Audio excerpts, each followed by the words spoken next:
अस्सलाम वालेकुम friends, this is Pathan Nazim and welcome to hello learning academy. Friends, इस session में हम महाटीटी 2024 में पूछे गए मराठी के सवालात देखेंगे। लिहाजा 23 नवंबर को आपका इम्तिहान कंडक्ट होगा। इसी को मद्देनज़र रखते हुए 1 नवंबर से मास्टर बैच स्टार्ट हो रही है, जिसमें आपको डेली वीडियो लेक्चर्स मिलेंगे, पीडीएफ नोट्स आपको दिए जाएंगे, मुकम्मल सिलेबस आपका कवर करवाया जाएगा। उसके साथ आपको 4000 plus MCQs and PYQs practice के लिए दिए जाएंगे, जिसके ज़रिए आपकी अच्छे से स्टडी होंगी। और उसी के साथ आपको 2013 से 2024 तक मुकम्मल previous year question papers with answer की प्रोवाइड किए जाएंगे। तो फ्रेंड्स, एक पेपर की फ़ीस 499 है, और अगर आप दोनों पेपर ज्वाइन करते हो तो 799 इसकी फ़ीस है। अगर आप इंटरेस्टेड हो तो नीचे दिए गए नंबर पर कॉन्टैक्ट कीजिए और कोर्स को ज्वाइन कीजिए। तो वक्त को ज़ाया ना करते हो, चलते हैं हम क्वेश्चन की तरफ। क्वेश्चन है, आम्हाला उत्कर्षांचा आणि प्रगतीचा मार्ग दिसला या वाक्यातील विधेय भाग ओळखा। तो गुज़िश्ता जो है तो ये इसके ताल्लुक से हम देख रहे थे। लिहाजा मार्ग दिसला, आम्हाला दिसला, प्रगतीचा मार्ग दिसला और आम्हाला मार्ग दिसला। तो फ्रेंड्स, इस क्वेश्चन का करेक्ट आंसर रहेगा ऑप्शन नंबर 2, आम्हाला दिसला। यानी कि किस चीज़ का मार्ग नज़र आया है, तो वो उत्कृष्टांचा आणि प्रगतीचा मार्ग। उसके बाद है नेक्स्ट क्वेश्चन। तो फ्रेंड्स, जैसे कि आपको यहाँ पर नज़र आ रहा है, ये कर्ता और विधेय से रिलेटेड जो है तो हम देख रहे थे।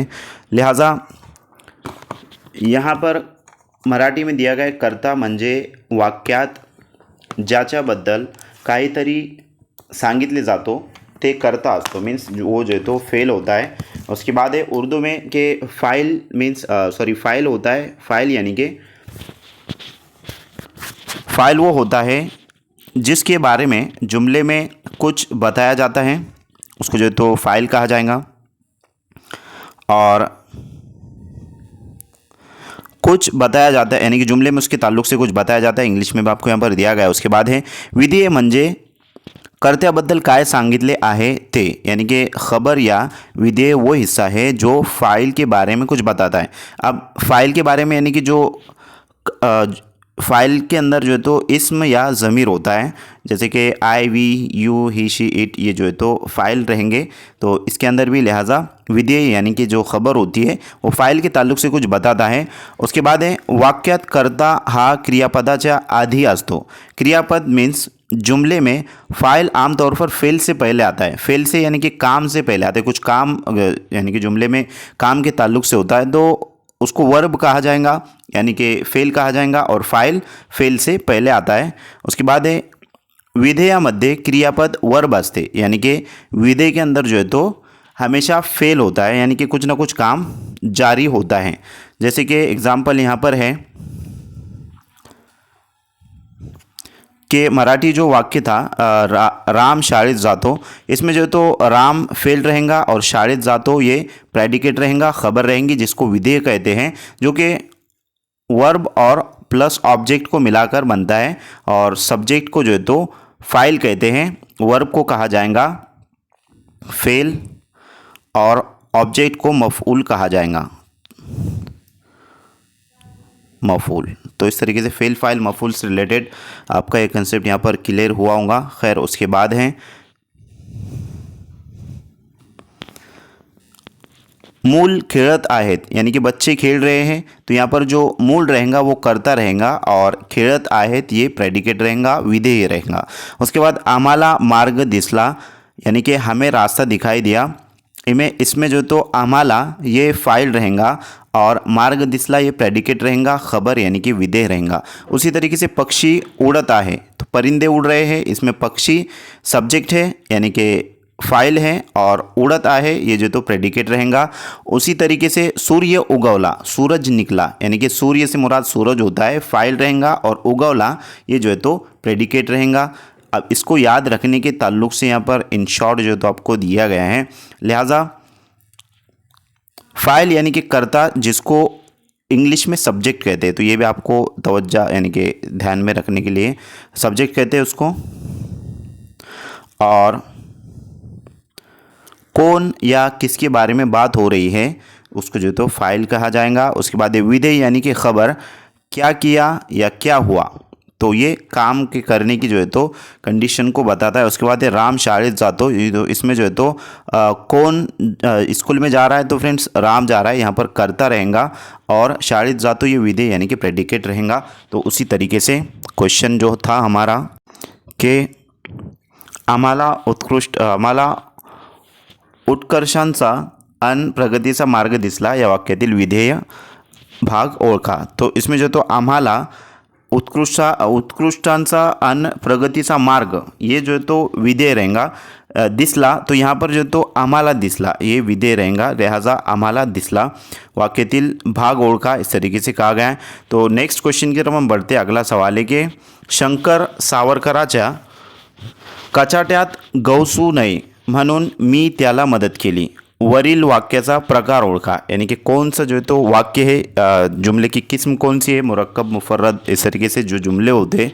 लिहाजा इसमें सबसे पहले है केवल, दूसरा है मिस्र, तीसरा है संयुक्त और चौथा है आज्ञार्थी। तो फ्रेंड्स इस क्वेश्चन का करेक्ट आंसर है ऑप्शन नंबर 2 मिस्र वाक्य है, क्योंकि शंकर सावरकराच्या कचाट्यात गवसू नये म्हणून, तो यहाँ पर जो म्हणून आ रहा है वो मिक्स कर रहा है एक दूसरे, यानी कि दो जुमलों को मिला रहा है, यानी कि ये मिश्र वाक्य रहेगा। नेक्स्ट क्वेश्चन की तरफ बढ़ते अगला सवाल है कि पुढील पैकी मूर्धन्य वर्ण कोणता। अब मूर्धन्य वर्ण कौन सा है, तो नंबर 1 है मु, नंबर 2 है अड़, नंबर 3 है खू और नंबर 4 है स। तो फ्रेंड्स इस क्वेश्चन का करेक्ट आंसर रहेगा ऑप्शन नंबर 2 अड़। अब किस तरीके से रहेगा, मूर्धन्य किसे कहते हैं वो भी जो है तो हम देखेंगे। तो फ्रेंड्स इससे पहले जो क्वेश्चन गुजरा है कि शंकर रावाच्या कचाट्यात गवसू नये म्हणून मी त्याला मदत केली, तो इसमें लिहाजा म्हणून मी त्याला मदत केली, तो इस तरीके से यहाँ पर उसके ताल्लुक से दिया गया। ये आपको PDF अवेलेबल की जाएंगी टेलीग्राम चैनल पर, जो तो आप उसको डाउनलोड कर सकते हो। खैर केवल वाक्य है, अब यहाँ पर जो तो जो म्हणून, खैर उसके बाद जो तो हाँ वाक्य से रिलेटेड हम देख रहे थे। केवल वाक्य यानी कि सिर्फ एक ख्याल होता है। संयुक्त वाक्य यानी कि 2 से ज़्यादा ख्यालात होते हैं, जिसमें आनी, पन, म्हणून और कारण वगैरह जो है तो इस्तेमाल किया जाता है। उसके बाद है मिश्र वाक्य, ये एक विचार दूसरे पर आधारित होता है, यानी कि 2 विचार होते हैं इसमें जो एक दूसरे पर डिपेंड करते हैं। लिहाजा उसके बाद है आज्ञार्थी, यानी कि हुक्म या दरख्वास्त जाहिर करता है। ये जुमला 2 आज़ाद ख्याल पर मुश्तमिल होता है, इसलिए ये संयुक्त मुरक्कब जो है तो जुमला है, लेकिन संयुक्त वाक्य है, इस तरीके से जो तो बतलाया गया है। लिहाजा उत्तर जो रहेगा इसका मिश्र वाक्य रहेगा आंसर की के अकॉर्डिंग। तो ये जो क्वेश्चन है फ्रेंड्स, इसका जो आंसर रहेगा वो मिश्र वाक्य रहेगा आंसर की के अकॉर्डिंग, क्योंकि यहाँ शंकर सावरकराच्या कचाट्यात गवसू नये म्हणून मी त्याला मदत केली, तो यहाँ पर 2 जो है तो ख्यालात इंक्लूड हो रहे हैं, इस वास्ते ऑप्शन नंबर 2 करेक्ट आंसर रहेगा। नेक्स्ट क्वेश्चन है, ये जो सवाल है कि पुढील पैकी मूर्धन्य वर्ण कोणता, तो इससे रिलेटेड हम देख रहे हैं। तो यहाँ पर 4 जो है तो अक्षर दिए गए मू, ळ, खू और स। तो दुरुस्त जो जवाब रहेंगे इसका मूर्धन्य वाक्य, यानी कि ऐसे हुर्फ जो मूर्धन्य या रेट्रोफ्लेक्स कहा जाता है, जिसको जो ज़बान की नोक के तालू के ऊपर वाले हिस्से से लगाकर अदा किए जाते हैं। ये आवाज़ें ज़बान के पिछले हिस्से से निकलती है, इसलिए उन्हें मूर्धन्य तालू वाले कहा जाता है। मूर्धन्य किसे कहते हैं फ्रेंड्स, वो तालू वाले जो अल्फाज होते हैं, जैसे कि अड़, ये जो तो तालू से ज़बान की नोक तालू पर लग रही है, तो उसे जो तो मूर्धन्य कहा जाएगा। अब इसमें कौन कौन से हुरूफ है, तो इसमें जो है सबसे पहले है ट, ठ, ड, ढ, न, अड़ और श। तो ये मूर्धन्य लफ्ज़ है, मूर्धन्य जो तो हुरूफ है। उसके बाद है अब मुँह जो है तो उसमें म और उ आ रहा है, लिहाजा मुँह हो रहा है, जो कि ये दोनों भी जो है तो मूर्धन्य नहीं है। उसके बाद है यहाँ पर नेक्स्ट अड़ है। अड़ ये मूर्धन्य उर्फ है, क्योंकि ये तालू से जो तो लग रहा है, ज़बान की नोक तालू पर लग रही है, जैसे कि अड़। उसके बाद है खू, तो ख में जो ये जो तो ख जो रहेगा ये तालव्य रहेगा, यानी कि मूर्धन्य नहीं रहेगा, लेकिन ये जो तो गुथन्य रहेगा, यानी कि ये मराठी ज़बान का लफ्ज़ है, लिहाजा उसको उर्दू में यहाँ पर किया गया है। और उसके बाद जो है तो स जो रहेगा वो दंतिया रहेगा, दांतों से निकलने वाला है और मूर्धन्य नहीं। तो फ्रेंड्स ये जो चीज़ें आपको नज़र आ रही है, लिहाजा ये मखारिज से रिलेटेड क्वेश्चन पूछा गया है कि उर्दू में जो मखरज होते हैं जैसे कि अलिफ का और हा, खा, हमज़ा हा, आइन हा, गैन खा, इस तरीके से मुख्तलिफ मखारिज होते हैं और दांतों से रिलेटेड भी जो है तो उसमें बतलाया जाता है। तो ये मखरज वाला क्वेश्चन है, लेकिन ये मराठी में जो है तो पूछा गया है। अब इसको इससे मुतालिक जो है तो और आप इंफॉर्मेशन कलेक्ट कर सकते हो। लिहाजा करेक्ट जो आंसर रहेगा वो ड़ रहेगा। ये वाहिद मूर्धन्य है ड़, इसलिए जो है तो जवाब ड़ राइट आंसर रहेगा, जो कि तालु से ज़बान की नोक टकरा रही है। नेक्स्ट क्वेश्चन की तरफ बढ़ते हैं। अगला सवाल है कि संधि प्रकारानुसार विसंगत पर्याय कोणता? नंबर 1 महोदार्य, नंबर 2 गंगोग, नंबर 3 दुर्दैव, नंबर 4 जनैक्य। तो फ्रेंड्स इस क्वेश्चन का करेक्ट आंसर है ऑप्शन नंबर 3 दुर्दैव। किस तरीके से वो भी हम देखेंगे। अब यहाँ पर दिया गया है कि संधि यानी संधि के कायदे के मुताबिक कौन सा लफ्ज़ मेल नहीं खाता, इस तरीके से सवाल है। तो इसमें यहाँ पर 4 ऑप्शन दिए गए हैं। अब सबसे पहले समझते हैं संधि क्या है। तो संधि का मतलब है दो अल्फाज या धातों का इस्तेमाल, दो अल्फाज या धातों का आपस में मिलकर नया रूप इख्तियार करना।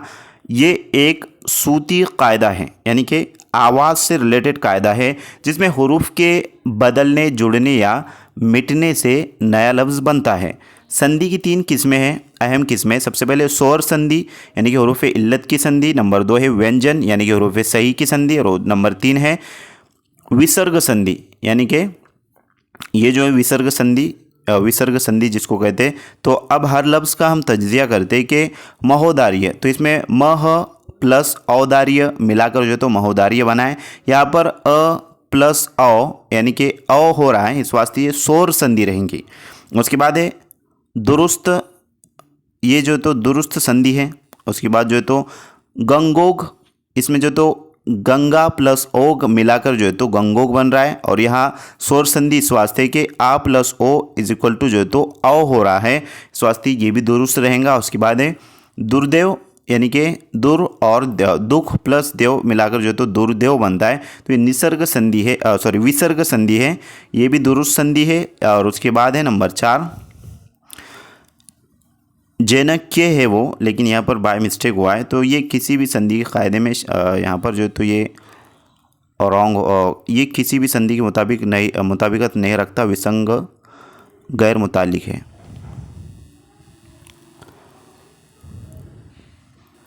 पहले 3 अल्फाज के कायदों के मुताबिक बने हैं, यानी कि जैनक्य जो है तो पहले 3 अल्फाज के कायदों के मुताबिक बने, लेकिन जैनक्य किसी संधि कायदे से मेल नहीं खाता। तो फ्रेंड्स ये जो तो यहाँ पर स्पेलिंग मिस्टेक हुआ है, ये आंसर नहीं है उसका, लिहाजा स्पेलिंग मिस्टेक हुआ है, इस वास्ते जो है तो रॉन्ग, यानी कि उसका ट्रांसलेट रॉन्ग आया है। खैर उसका जो करेक्ट आंसर है वो दुर्देव है, ऑप्शन नंबर 3 जो है तो राइट आंसर है। नेक्स्ट क्वेश्चन की तरफ हम बढ़ते हैं। अगला सवाल है कि पुढील पैकी अकर्मक कर्तरी प्रयोगाचे वाक्य कोणते? नंबर 1 डोंगरावर हिरवेगार गवत उगवले होते। नंबर 2 पक्षी अंगणात दाणे टिपतात, यानी कि परिंदे जो तो दाणे खाते। नंबर 3 है श्रवणी ने नवीन पैठणी आणली, पैठणी साड़ी को कहा जाता है। उसके बाद है नंबर 4 ताई ने अंगणात पाना फुलांची रांगोळी काढली। तो फ्रेंड्स इस क्वेश्चन का करेक्ट आंसर है ऑप्शन नंबर 1 डोंगरावर हिरवे गवत उगवले होते।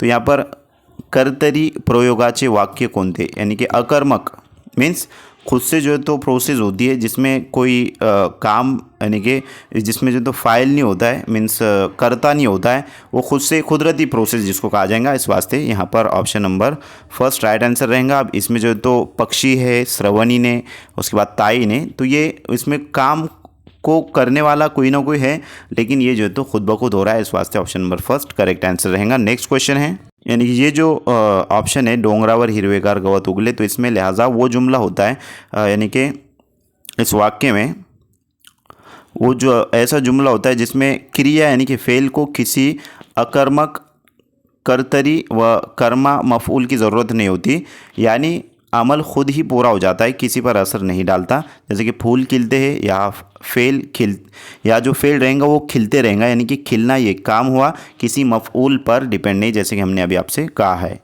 उसके बाद है उससे रिलेटेड यहाँ पर दिया गया है,